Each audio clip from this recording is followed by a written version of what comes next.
Mungkin karena makin tua makin males kali ya. Anggapannya pendidikannya lebih rendah, kita ngomong gini di haho-haho kan? Cepi.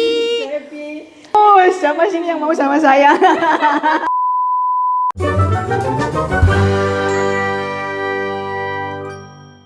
Halo, ketemu lagi. Saya Pipit. Vicky.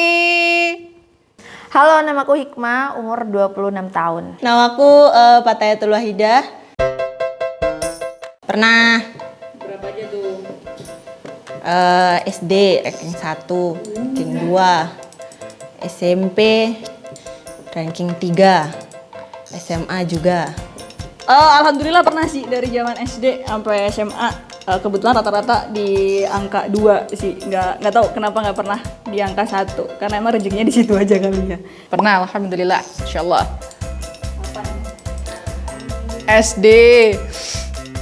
SD terus SMP enggak, SMA sempet dapet gratis SPP selama 1 tahun ya, itu terus sama dapet gratis kuliah di Setia Pembangunan. Selama SD sih selalu juara, cuman ketika aku SMP udah mulai turun sampai SMA jadi butiran debu aja. Aku tanpamu, butiran debu. Apa tuh faktornya? Mungkin karena makin tua makin males kali ya. Bisa jadi sih, tapi kita juga nggak bisa pandang sebelah mata orang-orang yang nggak bisa mengenyam pendidikan, nggak bisa mengenyam bangku kuliah. Itu nggak bisa dikatakan nggak mungkin berhasil sih. Asal mereka tersebut udah tahu nih, aku nggak bisa mengenyam pendidikan di sini, tapi dia ada kemauan buat berhasil, buat mengupayakan dirinya sukses, itu pasti bisa sih, asal ada niat itu tadi.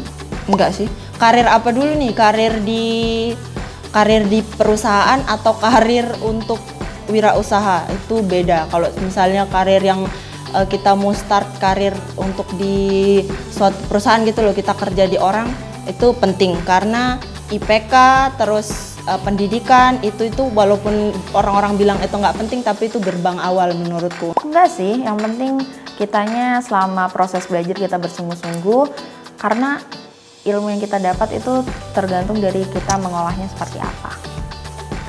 Bisa dikatakan ya, yang mana kalau mau cari perusahaan yang bonafit sekarang itu kualifikasinya biasanya kebanyakan cari universitas ternama, terakreditasi A, IP minimal sekian. Itu adalah syarat utama kalau kamu pengen cari perusahaan yang bagus gitu.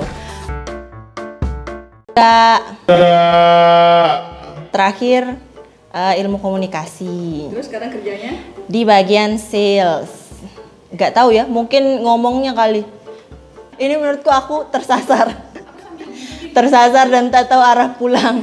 Aku tersesat dan tak tahu arah jalan pulang.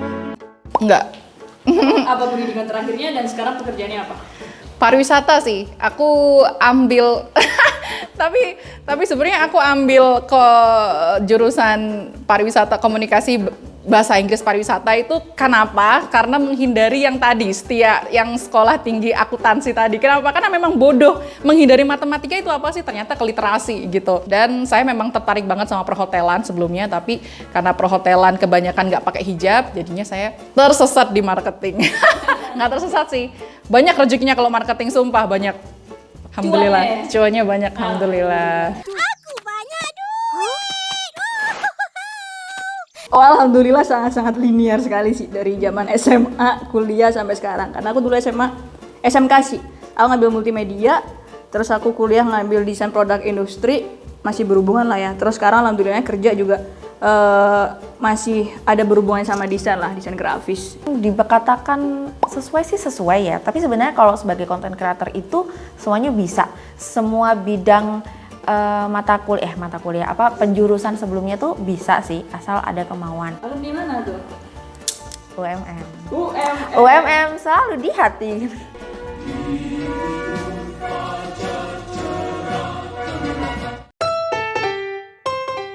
Kurang setuju sih. Kalau untuk aku pribadi, aku mencari pasangan yang dia tuh setara. Aku juga nggak mau dia lebih tinggi daripada aku, aku juga nggak mau dia lebih rendah daripada aku. Gitu. Nggak apa-apa sih kayaknya kalau lebih tinggi yang laki-laki, nggak apa-apa, dimaklumi ya. Cuman satu yang menjadi catatan adalah ketika dia bisa mengayomi dan bisa tidak menggurui istilah. Kalau opiniku sendiri, kalau punya pasangan itu kalau bisa yang sama, baik itu hartanya, tampangnya, pendidikannya, karena itu berpengaruh ke cara kita berbicara, cara kita berdialog sama pasangan kita. Nanti kalau kita lebih tinggi, itu pasangan kita anggapannya pendidikannya lebih rendah, kita ngomong gini dia haho-haho kan? Haho-haho kan? Nggak masalah sih menurut saya. Perempuan yang tinggi pendidikannya itu juga penting. Jangan kan banyak tuh orang tua yang old school gitu ya, yang mikirnya perempuan ngapain tinggi-tinggi, endingnya juga ngurusin rumah tangga. Itu sebenarnya salah, karena keturunan itu sebagian besar anak itu akan menurun ke ibunya gitu. Jadi ya gimana cara kita bisa memberikan sumbangan otak ke anak gitu. Gak masalah sih kalau menurut saya, karena kita juga harus melawan budaya patriarki. Apa itu? Ini ya nanti penjelasannya ya. Itu sih, karena kan emang meskipun banyak omongan nanti ujung-ujungnya di rumah, tapi kan di rumah pun kita komunikasi, kita berhubungan sama satu keluarga, sama anak, itu juga perlu pendidikan loh. Kita nggak bisa asal parenting yang asal aja, kita juga perlu ilmu lah seenggaknya, biar gimana caranya kita bisa bermanfaat, kita bisa berguna, dan kita nggak asal ngasih berkualitas dari ibu yang berkualitas. Siapa sini yang mau sama saya?